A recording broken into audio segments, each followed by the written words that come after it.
Happy Tuesday. Um, Happy Holy Week. Very exciting. Gonna get my coworker's mess out of this frame. Keep the boxes.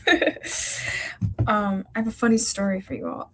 I'll start it with the story. So yesterday, I bought. You'll laugh. I already told my sister this story because it's pretty funny. I bought this like healthy ice cream. It's called ice cream for bears, and it's only like sweetened with like honey. And I've been wanting to try it, so I was like, okay, I'm gonna buy some of that. And I was like, man, they don't have this stuff in Michigan. Like, this is why New York is so great. And I look at the side of the carton, and it was like made in Auburn Hills, Michigan. And I just felt like that was one of the God's like humorous moments. He's been like, yeah, don't stop bashing on your hometown, which I don't bash my hometown. He's like, girl, what are you talking about? This is made in Auburn Hills, Michigan. It's like, what are the odds? Anyway, it made me chuckle last night, so I thought I'd share. Um, Ava and I were dying at that. I was like, okay, I it's not that far from home. Anyway, let's see who joined this morning. We have Vivian Davis. Good morning. We have Claudia Marsh. Hello. We have Patricia. Good morning. We have Trish. We have Carrie in Texas. Good morning. And my mom. Good morning.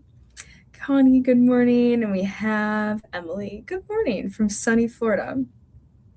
All right. We are on day 205, and it's titled, You Don't Have to Listen to the Critics.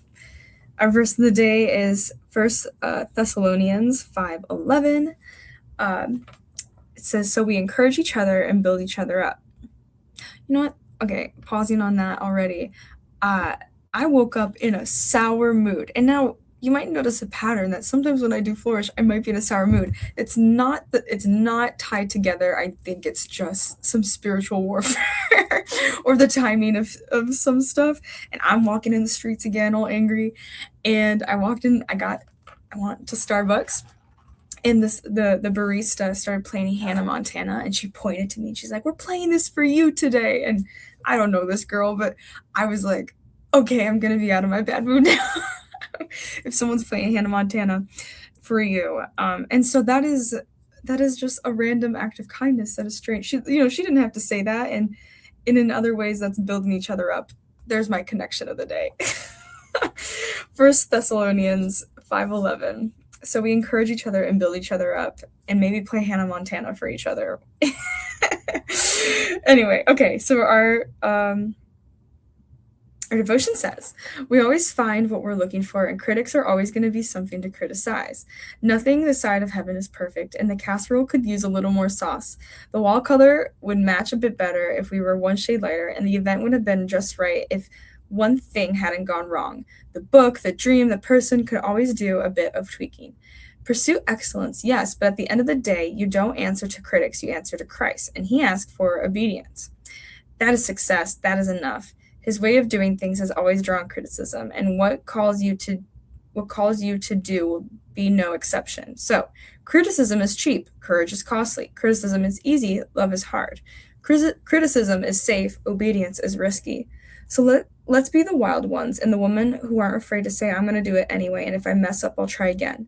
Let's be the dreamers willing to step out of the shadows and into the light, and knowing at some point it will mean exposing something we'd rather have kept hidden. Now, let's be the stubborn and strong who refuse to give up even when progress is painful. And let's be the people who will arrive at the feet of Jesus tattered and dirty and saying, whew, what a ride. So let's not be critics, let's be Christ followers. Guys, this is so good this morning. God, give me the courage when criticizing, compassion when I'm tempted to be a critic. And who can you encourage today? That is so good. I've been talking to some of my friends how I've been annoyed with the media for multiple of reasons, but specifically because they're coming after my movies. They're always just bashing a good movie, and I'm like, you cannot, like, can you make and put hundreds of hours into a movie and make it good? No.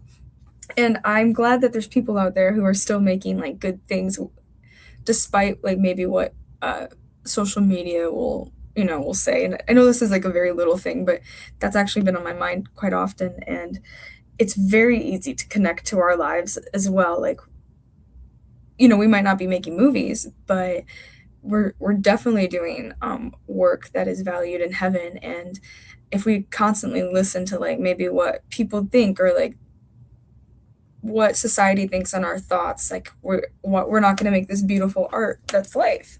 And I don't know, I really needed to hear that today, because I was moaning and complaining, and there's work God called us to do, and I need to strap up my boots and keep on doing it. So yeah, keep what is it? Pastor Tom, his favorite Paul verse of running the race. I should know this one. But anyway, all right, those are the rambled thoughts. Have a firmly rooted day. Don't listen to the critics. We are called to a higher purpose, and to keep doing what we are called to do, because there's a lot of value in it. So, okay.